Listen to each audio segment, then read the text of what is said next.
Hi there. So, my name is Valur. I'm your friend in Reykjavik, and with me is Nicola. And hi, Nicola.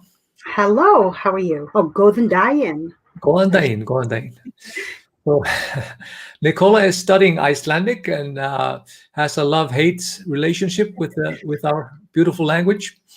And so we're gonna talk a little bit about Icelandic in general, how to study it, how to. We're gonna teach you some words, and if you have any questions for us, please put them in the comments so we can maybe teach you how to pronounce some Icelandic words. Um, yeah, we'll teach you a couple of things. We'll show you some Icelandic memes about our beautiful language, and yeah, let's just have a lighthearted, fun chat about Icelandic. So velkomin after. So Nicola, what brought you to move to Iceland and learn Icelandic? You know, Well, everybody. I Every, li- I was born in the UK. Then I lived in Holland for about 10 years. I moved to the US in 2002 and lived there for almost 19 years.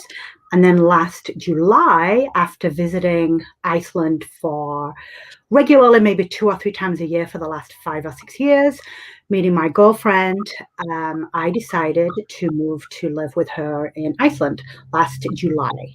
So okay. I've always been a tourist here, but since July 20th last year, I've been an official Icelandic resident.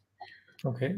So you've just been studying for like almost a year or 8 months? Yeah, I had picked up some words as a tourist here, and I had during when COVID started, I had started every evening to spend an hour using the Drops app to learn Icelandic vocabulary. Last July, when I moved here, I actually went to the University Center of the West Fjords, it's called, for a 3-week intensive Icelandic class. So So it's like, I moved is here. it like 101 boot camp Icelandic Uh, you there put were about 20 of us in the class. okay, Most, so you went to the northwest of Iceland just in a cabin with 20 people trying to learn Icelandic. No. no, it was more.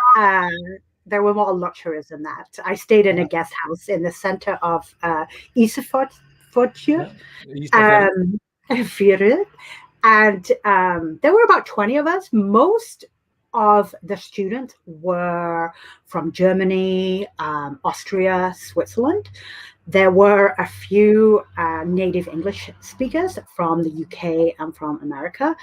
Um, there was only, I think, 5 in total.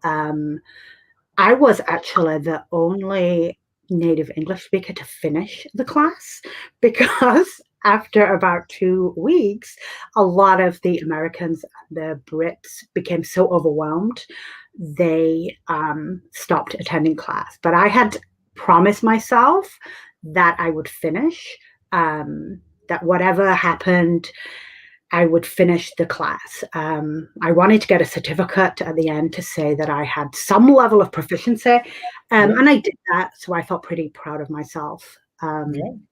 even though sorry about that, I felt like I'd learned less than I wanted to because I had underestimated the complexity of the language. Let's put it that way. So Yes, that's a common thing. Many people think, think it's well, a little bit more easier than it is because we have, if we have to explain it, I have a meme here somewhere that explains it perfectly. Or let's share it here. Here we are. So Swedish grammar, Dutch grammar, German grammar, and Icelandic grammar. And so yes, why, yeah. So why, I can verify that's true. So I just want to say hi to Janet and Annette, Carolyn, Alex, Heather, Mirel, Karen, Nicola. You can see here on the right-hand side, Nicola, you can see the chat. So if you see any questions that you would like to answer or something that you so for example, if we start with one here, Manuel. I posted a picture of Fjaðrárgljúfur I made last year in the discussion earlier, but how do you pronounce it? Fjaðrárgljúfur. Yeah, very good, very good. It's that word, that letter is a kind of a tongue twister. Fjaðrárgljúfur. Fjaðrárgljúfur. Fjaðrárgljúfur. Fjaðrárgljúfur. Yeah. Fjaðrárgljúfur. Okay. So Manuel, so repeat after us. Fjaðrárgljúfur. So just we're going to have fun with it. So Helen is asking, is there an app or online course? Of course, we're talking about drops, right? That's like a basic to learn how to say. You were saying earlier that you learned like basic things like green, yes, the colors. But then we also have Icelandic online, right? That's yes, exactly. I really enjoyed both of those. I like drops because it's fun, and it does make sense. The problem that I had with that for my brain is that it only teaches you the masculine version of words. So then and we'll talk probably a little bit about this, but there are many different ways to say nouns in Icelandic, and or adverbs, adjectives. So if you only learn one, I found it very difficult then to go for my brain to accept that there are many different ways. So it was difficult for me. If you want a lighthearted, informal way of learning Dutch, then drops is fantastic because it makes perfect sense. Icelandic, it's more of a basic version of like you're just learning the English basic word for colors, for saying hi, blessaður, the basic words, right? Mm-hmm. Yeah, exactly. And it's fun. They have really cool graphics. It makes sense. Like if you've learned another language online or with an app, then Drops I think it's one of the best that I also used Memrise for a while. But I found for my brain that it went too fast, and I need to have. Is Memrise also just an app with Icelandic? Or? Yeah.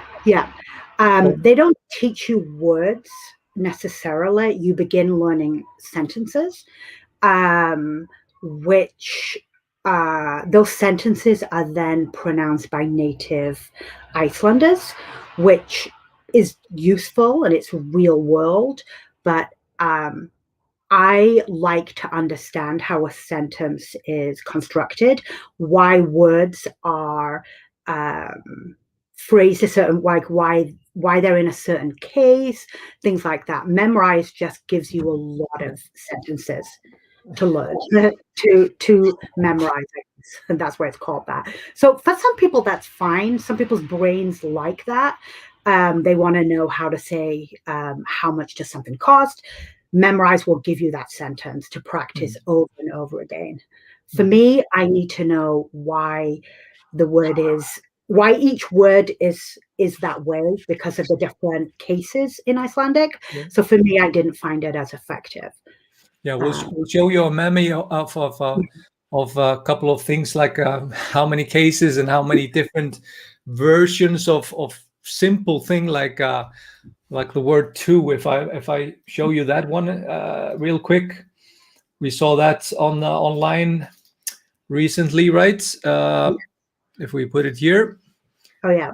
So in English it's two, second, but in Icelandic it can be based on if it's a man or woman, if it's man and woman. So tveir, tvær, tvö, tvennur. Like how many different things are here? 12, 24, 36, just for two Yes.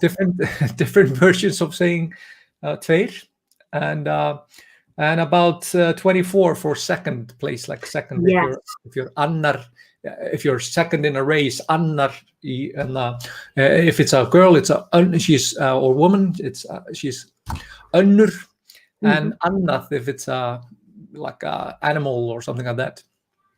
Yes, I tried to buy 2 hot dogs at IKEA a while back, and in order to know if it's tveir or tveir or tvö, then you have to, like Vala says, you have to know if the word is masculine, feminine, or neutral. And there are ways that you can remember what the gender of a word is. Mostly there are some pretty good rules for that, but I psyched myself up. And I was like, okay, I'm going to ask for 2 hot dogs.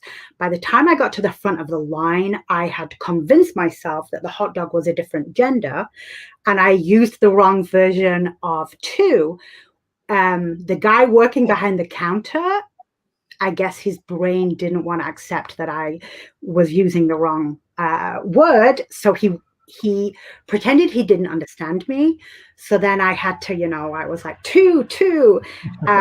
Basically, my brain was then saying every possible version of the word 2 in Icelandic that I had memorized. Yeah. And I was just getting myself all, in a lather, as we say in English. I did eventually get the hot dogs, thank goodness, but I had a moment of like self-doubt, and I wanted to get on the airplane and fly back to the US and never speak Icelandic again. Because considering that you haven't really you really haven't been studying Icelandic just for 8 months, I think you're doing pretty good. You need to relax a little bit. And remember the saying Þetta Reddast. Everything will be okay. We'll figure things out. So I can understand when you're having difficulty ordering 2 hot dogs at IKEA if you have 36 ways of saying just tveir, five. So we have a question here: is Icelandic based or closer to Old Norse? So real quick, Icelandic language. It's basically Old Norse. Most of the settlers that arrived here came from Norway, and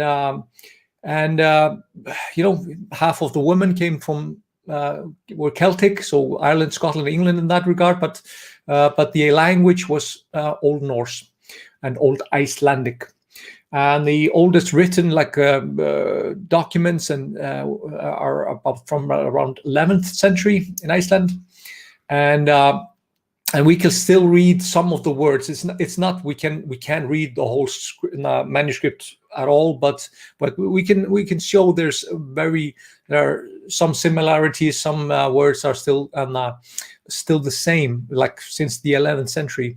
And the reason is that, for example, the Norwegian, it got influenced by Swedish and German and Danish, and while because of the isolation of Iceland, it kept pretty pristine through the centuries.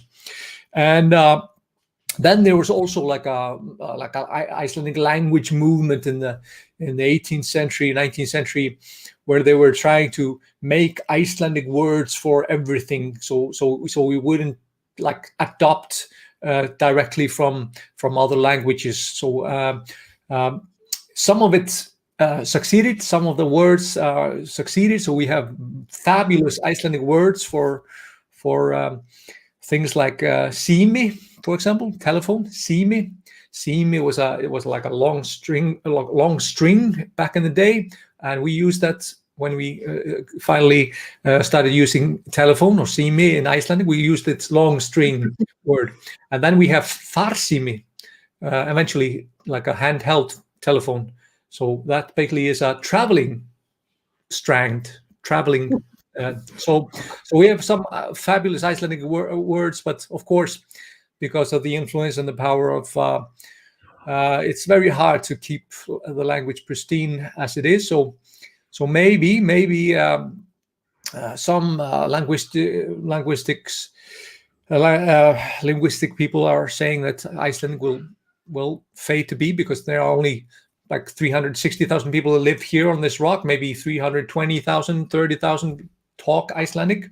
Then we have something similar, like some say 1 million, but maybe 700,000 that talk Icelandic worldwide. So it's a microscopic language. So yeah. But enough of that rant. So how close is Icelandic to Faroese? it's very close, actually. So same with them, that mostly Norwegian settlers, Old Norse. So we can have a chat if we talk slowly.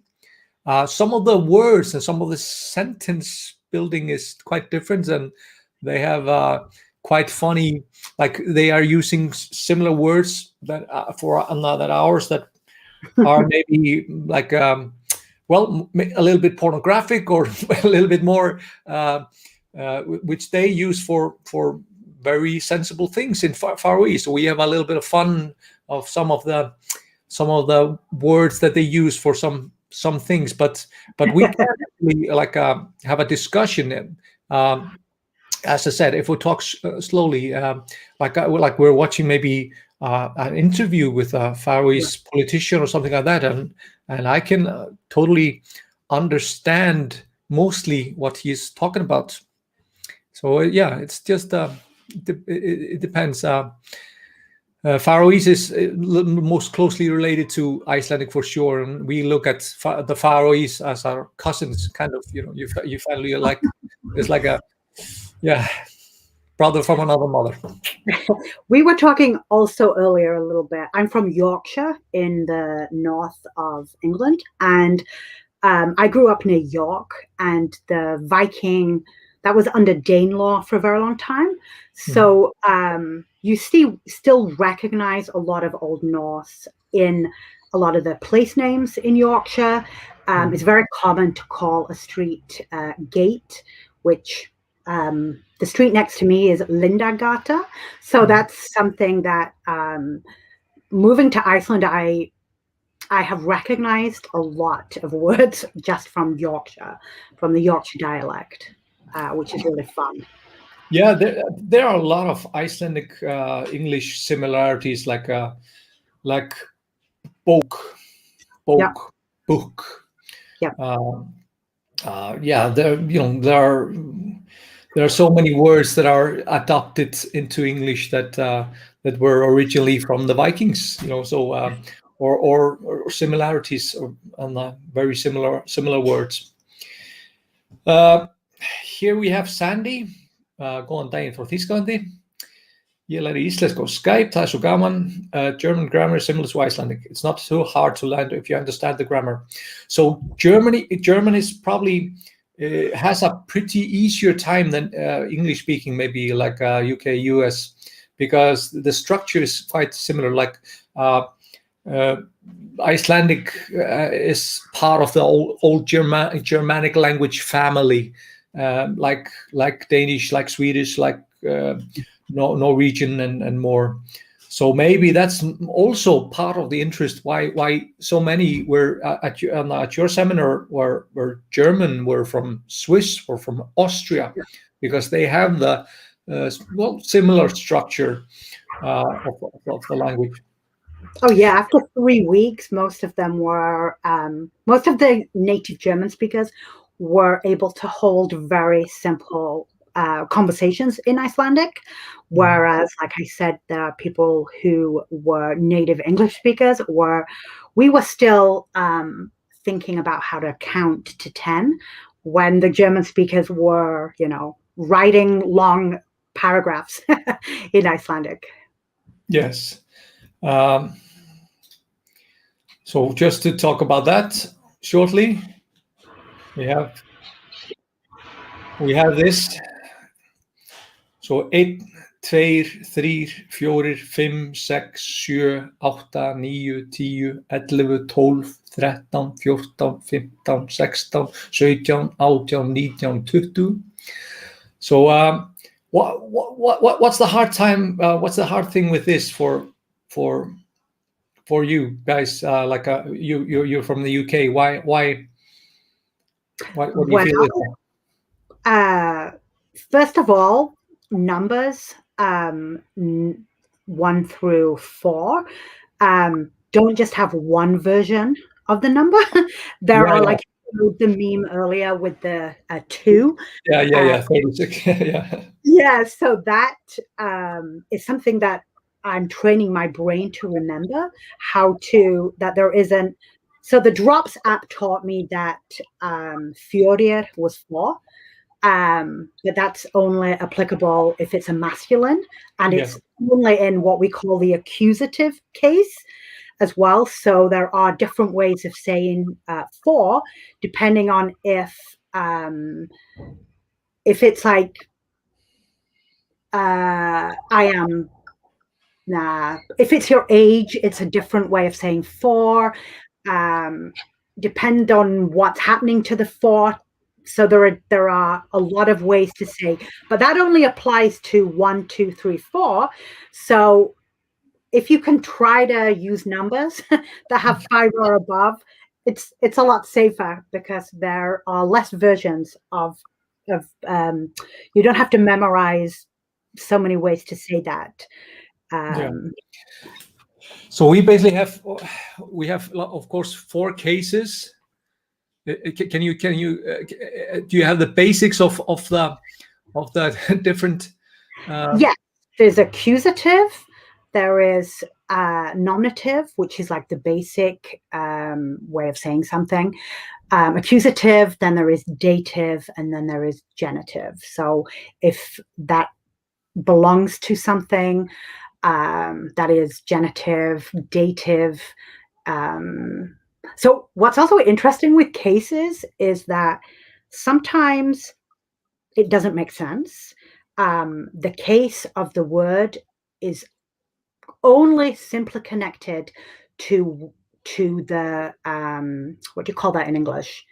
The preposition. So if something's in, on, with, like those sorts of words, they will determine in a lot of cases, in a lot of examples, what case the word is. So that's also something that you have to memorize, which my girlfriend is French. She speaks Icelandic fluently. She says that takes time. After a while, you learn if something's wrong. Like, I guess, like when you learn to speak Icelandic valur, you have a feeling when something's wrong, right? You might not know the reasoning behind it, but it just sounds wrong. Of course, I am nowhere close to that. But people who have learned Icelandic tell me that if you listen often enough, you read it, you internalize that, you know if something sounds wrong. Yeah. And of course, then we also have these anomalies, kind of like, you have this structure, you have this basic things, but then there are quite a lot of anomalies that are just on the field of their own, like so freak words. I have one fun here. A couple of people were asking me about this, like in most countries, Batman. So we have leðurblökumaðurinn. Leðurblökumaðurinn. So bat is a leðurblaka or leather wing, and then maðurinn, or the man, maðurinn, and it ends with in because it's the Batman. It would be a man, it would be maður, but maðurinn, because it's the one and only Batman. Leðurblökumaðurinn. Leðurblökumaðurinn. Leðurblökumaðurinn. Yeah. Some funny. So Kendra is asking, any word roots similar to Latin? I don't believe so. That's more Romanic, like Spanish and old. I don't think that there's no connection to Icelandic. Maybe some words are adopted. for Yeah. sure, and but for sure not.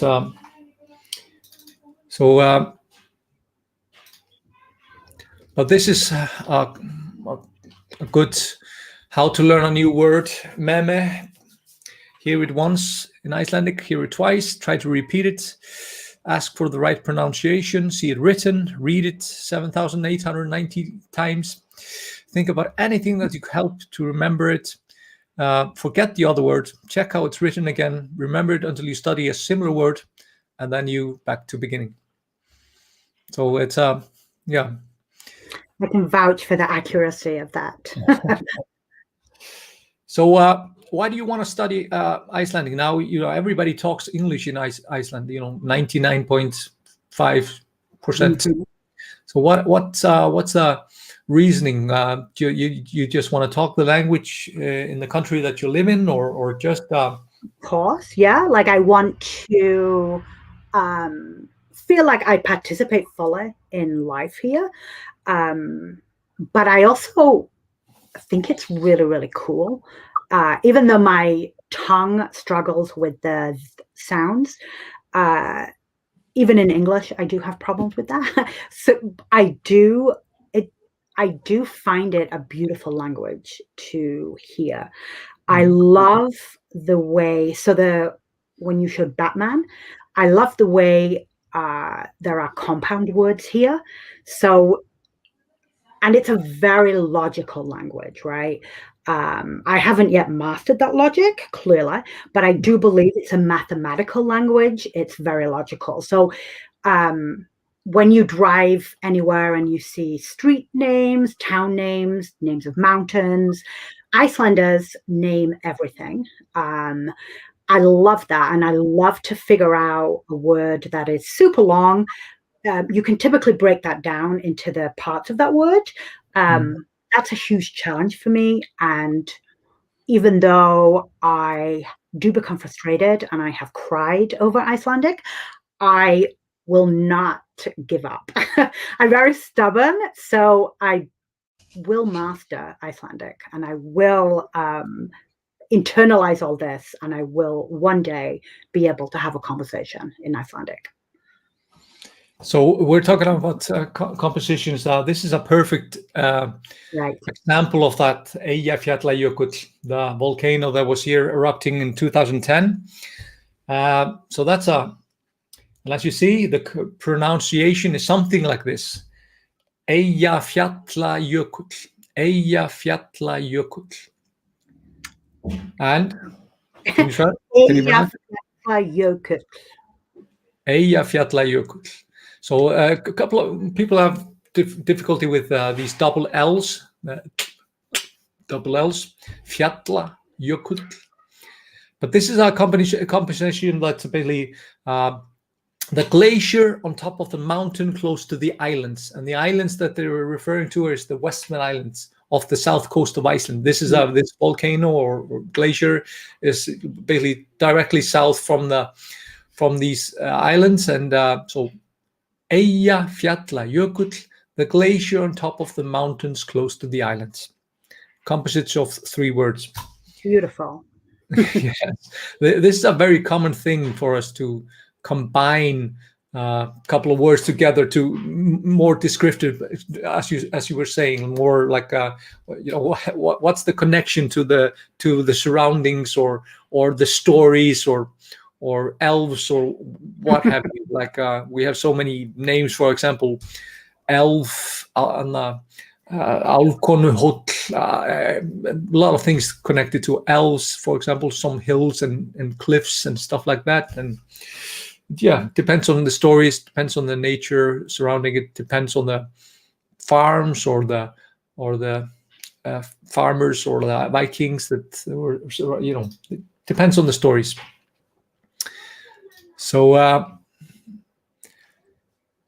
naming committee before, who and how do they decide on the Icelandic version of the word? So we're talking about the naming committee for children now. So Mannanafnanefnd.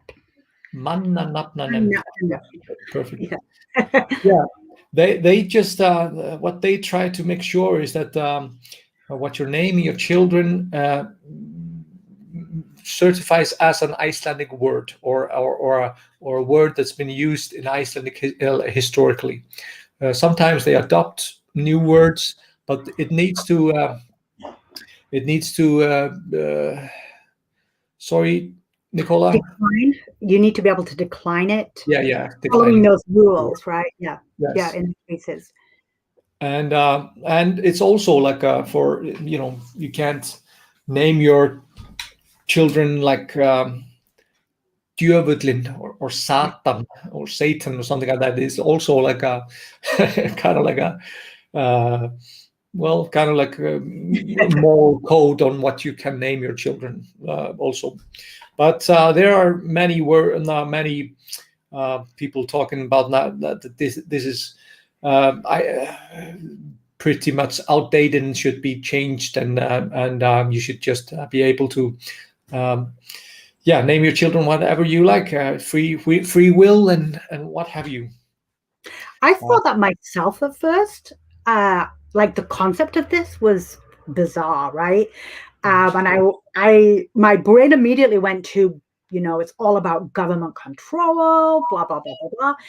But the more I understand the Icelandic language, the more I appreciate the ability to use a name in all the different cases, right? So, like, do you want to explain how you would say your name in different ways?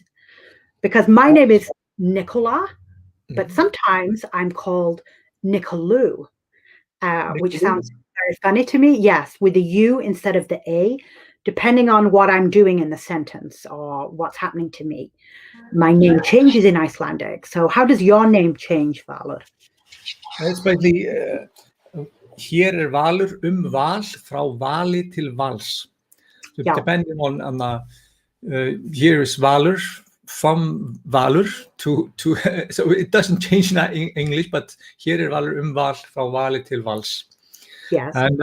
And for example, one of the mayors of Reykjavik from I think 2008 to 2012 or something like that, Jón Gnarr, he had adopted this name Gnarr, and nobody had that, and there were only like a couple of families that could name them, like have their certain family names, usually from Danish origins or something like that, and he couldn't like adopt that name, Jón Gnarr. That was like you couldn't decline it, and you couldn't do. It didn't have any Icelandic history behind it, so he was declined several times, and eventually he won the case. But after a couple of years, like battle for his rights for the name. So I think it's good in many instances, but also it's sometimes too strict. But that's another story. Exactly, Scott. Jón Gnarr frá Næturvaktinni. And you should check out that TV show if you haven't seen that, The Night Watch. It's a comedian, right? Yeah, he's a comedian, Jón Gnarr. He made a beautiful TV series with called The Night Watch. Three series, but it starts with The Night Watch, and I definitely recommend it. It's a funny show, and it tells you a lot about Iceland also. Some archetypes of Iceland. Check it out. So Night Watch, Day Watch, and the Prison Watch are the three names of the series. Janet is asking, is it possible to live and work in Iceland without learning the Icelandic language and get by speaking, reading, writing in English only? Yes, for sure. We have so many immigrants to Iceland. We are pretty used to speaking English, and so I think it's pretty easy. In some areas, you will get a little bit frowned upon. Some people like to be, like, for example, serviced. I'm in my country. I want service in Icelandic, but I think that's a minority um, minority case. What do you think about that, Nicola? What's your thought? True. I went away for Easter weekend on a little vacation, and all the hotels we stayed in, for example, the staff all spoke English as a first language. They assumed that we would want to speak English with them. So that obviously in tourism, that's really, really common. There are some industries, I think, that, so for example, I studied law. I cannot, obviously, I would need a license to practice law over here, but it would also be impossible to practice law in English here unless I was doing some international law. So I think that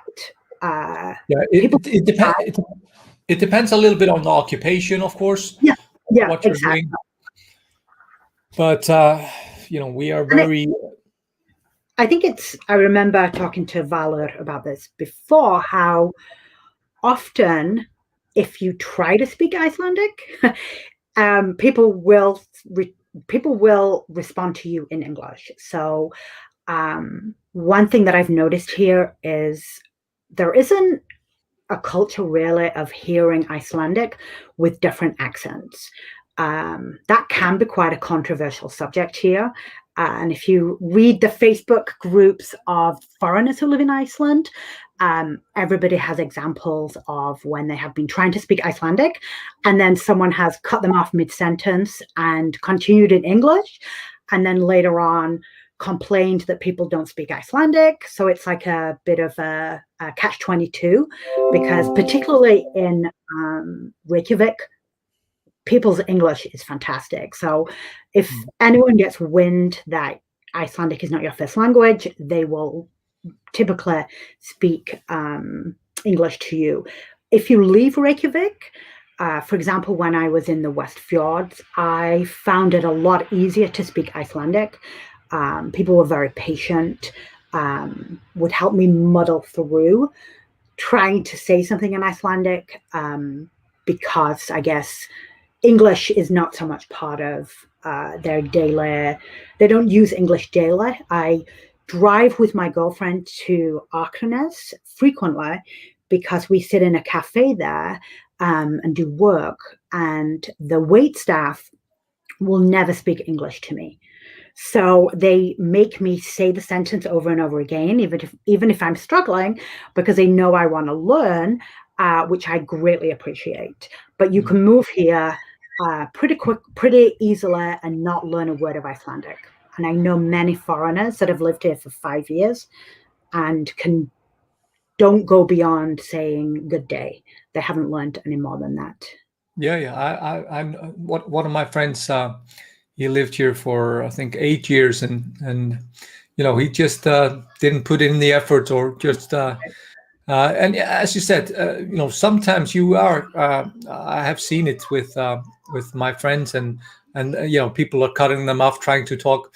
But I think many cases it's just because they think it's easier for you. They are trying to adapt to you. Okay, so she has a hard time. I don't want to make her struggle, but I think it's not very often that people are maybe. Well, it probably happens, and obviously, probably when I'm not a witness to it, but I think it's more related to that people are just talk so frequently English that they are so used to that they just switch and just to make the transaction or discourse a little bit easier, and yeah, just way weird. But here we have a perfect example. You want to explain that to the crowd? Well, this makes me chuckle. The word is ow. So the A with the accent like that is pronounced like ow. So that sentence, like it says underneath, means, does a ewe on a river own a ewe on the farm river? So ow, ow, ow, ow, ow, ow, ow, which is, you see the word ow frequently. That's how I first learned it. At the end of a word, like when you're driving on the road and you cross a river and the river will be named like Kvit Au, which means white river. But then I learned that, in fact, not only does Au mean river, it also is a type, it's a ewe, so a female sheep.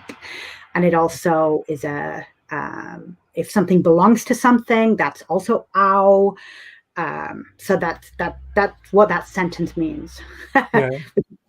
So it's a perfect example of ow, ow, ow, ow, ow, ow. So, Right. you know, different. And the same thing can go with our famous phrase, Þetta Reddast. Þetta Reddast. This is like if some kind of a sentence, well, just, tells you about Icelandic way of living or culture. This sentence is my go-to. Þetta Reddast. Everything will be okay. We'll figure something out. There's an eruption. We'll figure out how to approach it and let everybody go and watch. And we Þetta Reddast.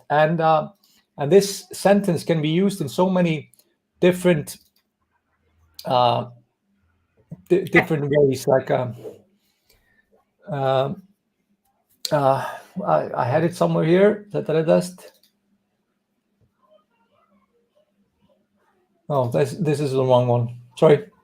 This is the wrong Mimi. But that's another story. So see here from Heather, for the double L sound, if you put the tip of your tongue to the roof of your mouth and then let the air escape from the sides of your tongue, well, yes. So perfect example. Yeah.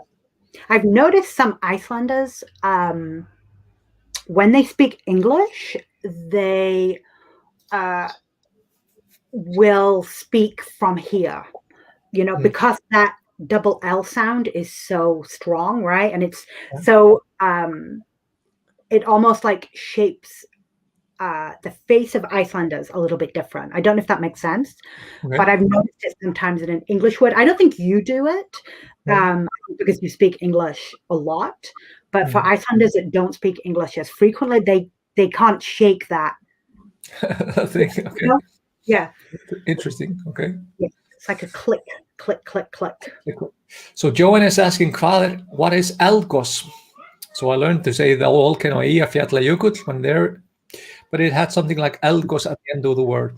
So eldgos, that's the same that's happening now in Unuk Valley or Mares Valley at the moment. We have a volcanic eruption here in Iceland, which is very scenic, and thousands of people, are probably tens of thousands of Icelanders have now, or people have been going to the volcanic eruption and watching it. But eldgos means basically fire, eld, gos, eruption, fire eruption. We sometimes call it jarðeldar or earth fire.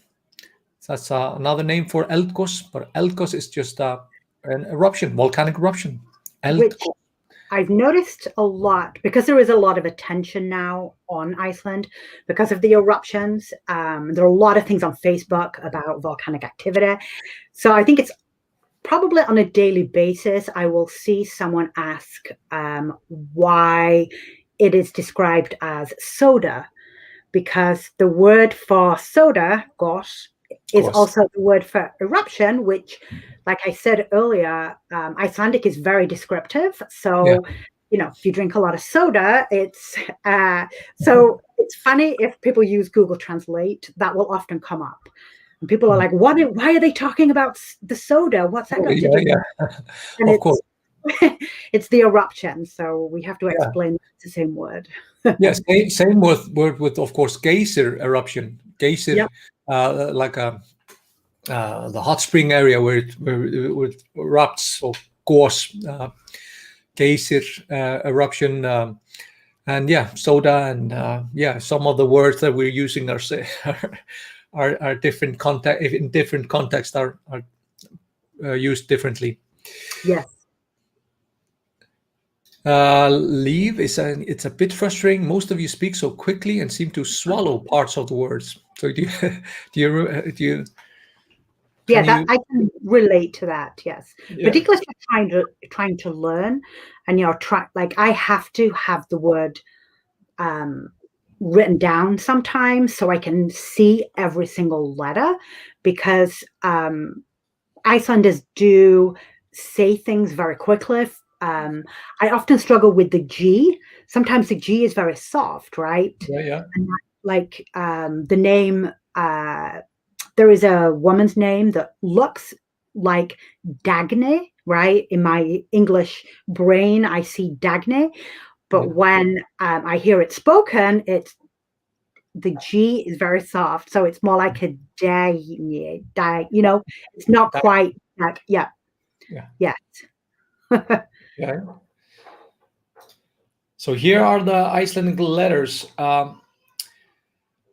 We have 32 letters. I think it's 26 in English. So we have these ow and e, o and u and e. Again, I'm sometimes struggling why we're having basically the same, e and y, because we basically kicked out one letter from the Icelandic alphabet, like in 1970. Called Z, because it was so, sounded the same like S. So we we'll just skip C because it sounds better. Then we have E and Y are still together. And then we have a couple of these special Icelandic letters like thought, TH.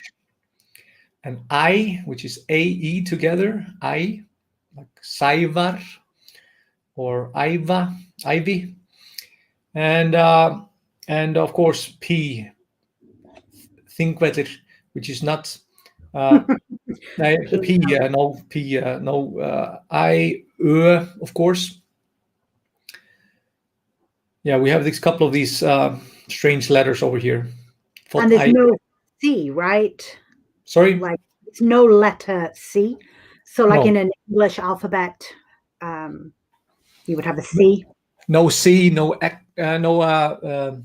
C, and Q is basically relevant.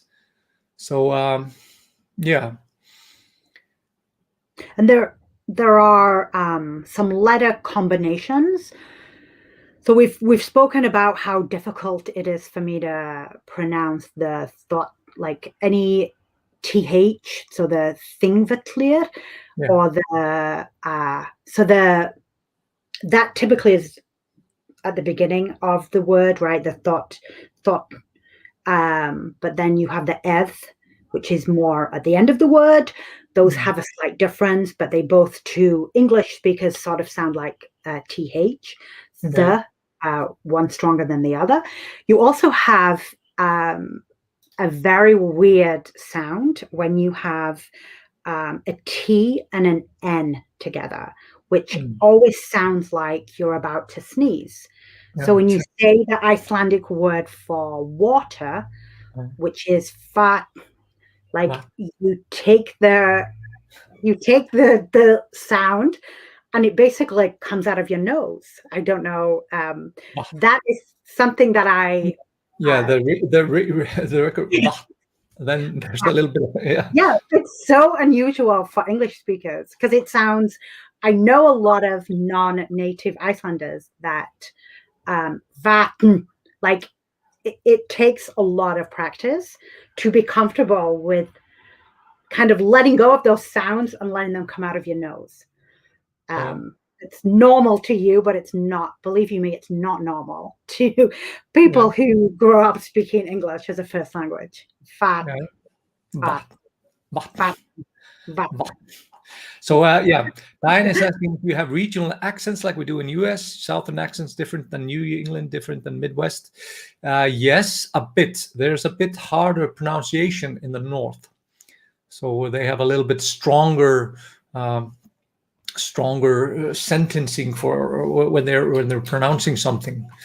So Akureyri, K is particularly strong, the Akureyri, and a little bit stronger with their vowels. And I want to recommend one book for you guys, just for fun. This is more like it's not a Icelandic teaching book, but it tells you a lot about Icelandic and it's by Alda Sigmundsdóttir, the writer that's been here with me one time for chat. So if you want to check out the video about that, but for example, just a random there, she's like talking about Icelandic, the origins, the strange things that sometimes happen with so for example, hestur. In nominative case, it's hér hestur. Accusative case, it's hest. Dative case, frá hesti. Genitive case, til hests. Translation, here is a horse, about a horse, from a horse, to a horse. So we are changing all. And plural, then it's nominative. Here eru hestar. Accusative, hesta. Dative, til hesta. Genitive, frá hestum. So translation, here are horses, about horses, from horses to horses. But while we change every time, just to give you an idea of sometimes difficulties of that. I'm just gonna put a comment here with her book to the chat. Oh, I read the book over Christmas and I loved it. So I highly recommend reading that book as well. It's not too serious. So it's not like you have to sit there and study Icelandic. There's a lot of really good stories about Icelandic in practice, and it's a funny book. It's good to enjoy over a cup of coffee. Yeah, for sure. And she has like a wonderful way of making fun of Icelanders while she's explaining things. So I think for example, one thing that I had fun discovering in her books is that we have these like there are contests sometimes yearly. There's a Icelandic Language Day on I think it's 16th of November each year. So it's like a day connected to Icelandic language. There are special episodes on the TV, on the radio. There are sometimes special contests for naming new things, like a contest for doing putting Icelandic words on some new information or gadget or something like that. And there was also a contest about the best or the most beautiful Icelandic words. So one of these words is ljósmóðir. Have you heard that one before, Nicola? Is that a midwife? Yes, midwife. It's like a light mother. Yeah, that's beautiful. Mother of light. I think that's a pretty cool. And then we have bergmál. Mountain something? Yes. So the maul at the end? Is that like maul is like language? Rock language. Oh, okay. Rock language or mountain language, which is echo. Oh wow! Yeah, perfect. Yes. Yeah, perfect. Very, very descriptive, like mountain language. And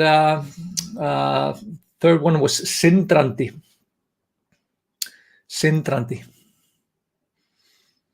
No. It's glimmering, sindrandi. Oh, very nice. Yeah. Well, I like but Icelandic males and female surnames. I think Deidre is asking about. So for example, my name is Valur Heiðar Sævarsson. I'm son of Sævar, and then I have a son or two sons. That the older one is named Odin Hrafn Valsson, son of Valur. And then the 3-year-old is Trausti Týr Valsson. So if I have a son, he's Valsson. If I have a daughter, she's a Valsdóttir, daughter of Valur. So usually children in Iceland bear their father's name, and unless the father is an a-hole, then maybe they can switch. They can actually like they can switch to their mother's for the last name. So some people are named like Kolbrunardóttir, or daughter, like daughter of her mother instead of their father, if they don't want to be associated with their father or something like that, or don't have a father, whatever, for whatever reason. So father, son or dóttir. So Valsson, foreigners it used to be required, right, that when people became Icelandic citizens, that they changed their name. You would have to have one like a middle name or something like that would be Icelandic, had an Icelandic connection. Fortunately, that kind of faded in. So, and yes, Scott, patronymic system, yes. Christine is asking, where in Iceland, Reykjavik, can adult seniors come and study the language? It's at Háskóli Íslands, the University of Iceland. I know they have Icelandic courses. That's the thing that we showed earlier. Like this is connected to them, the Icelandic Icelandiconline.com. But there are more courses. Do you remember any? Yeah, there are a lot of language schools here.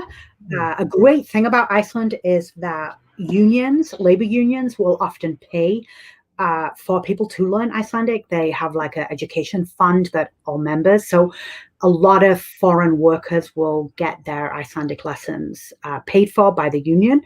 I went to the West Fjords for 3 weeks. That is, so for people that are interested in learning Icelandic and also want to spend some time here during summer, going to the West Fjords for 3 weeks is a great way of seeing a beautiful part of Iceland and then getting language instruction as well. You can find information about that at the University Center of the West Fjords, it's called. And they have all summer, they have various language lessons, different levels for people that have zero understanding of Icelandic to people that have maybe done 2 or 3 courses already. Like Vala says, the Icelandic Online, you can do that from the comfort of your own home, wherever you live in the world. It's a free program, and it I think every course that they run takes about 50 hours to complete. But at the end of those 50 hours, you will have learned quite a lot. So it's worth it, and it's free. I see that there are about 50,000 active users on Icelandic Online today. So 50,000, that's quite a lot compared to that. So 1/7 of the population of Iceland are absolutely active. Yeah. So that's surprisingly. But there are more courses. There are more courses I can see. Just a quick Google, I can see a couple of ideas for you to where to study Icelandic. We have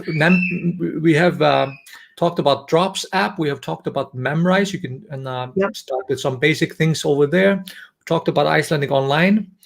I just dropped a link to some video courses. There's quite a lot of on YouTube also.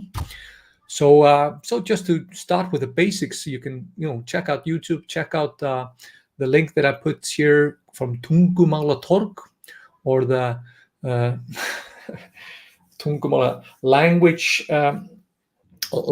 roundabout, or something like that. That would be the English translation. So yeah, there are many options. How would you say Keilir as the mountain? Keilir? Yeah, fjallið Keilir. Fjallið Keilir.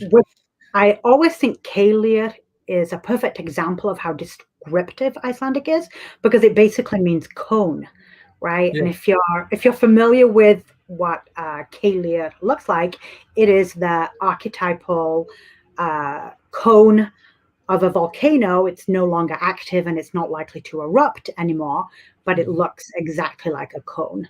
Yeah. It's a perfect example for that. Maybe the new fissures will even reach Mount Keilir, because there's a magma chamber reaching all the way from the current fissures in Geldingardalir, Eunuch's Valley, and the lava is flowing now into Merardalir, which is Mare's Valley, and there's a fissure magma chamber underneath that all the way to Keilir. So maybe we'll because there have been like opening up like a couple of fissures now the last couple of days, so maybe they will have a whole string all the way to Keilir. So Keilir will be a perfect observation point. You'll be on top of Keilir and watch the whole thing.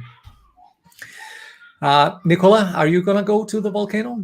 I know that. Yeah, I hope to. I was a little nervous about the prospect of the ground opening up over the last couple of days, but I think they've sort of figured out where's safe and where isn't safe. So when it stopped snowing, I think we will definitely make the trek there. Who wouldn't want to see that? What a great opportunity, right? With your own eyes. I know you went a couple of weeks ago. You were one of the I went the first thing when I could, and it's something else. You can watch the videos and be amazed, but to feel the little bit of vibration in the air and flow and the colors, it's just amazing. So I'm going hopefully on Friday again. I'm going to check. Yeah.